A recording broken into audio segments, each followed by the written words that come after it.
Creemos que ya ha pasado la fase más importante de lo que podía afectar la situación en la República Popular China.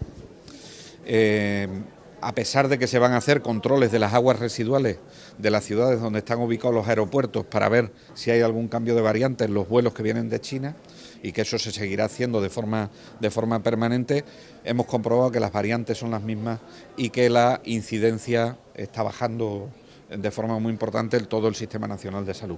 Por lo tanto, creo que se dan las condiciones para que el Gobierno de España apruebe en la próxima semana un Real Decreto que elimine la obligatoriedad del uso de las mascarillas en el transporte público, solo eso.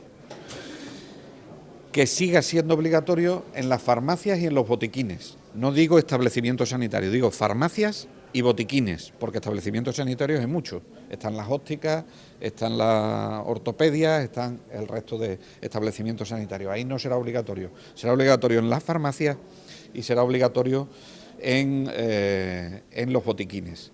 Y luego algo que es de sentido común, pero que merece la pena que lo digamos.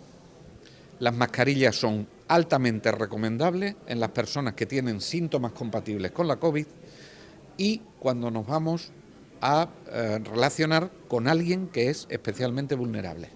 Y debemos seguirla utilizando, porque ha sido nuestra gran arma también para combatir una pandemia como la que hemos pasado esa fase más aguda, ¿no?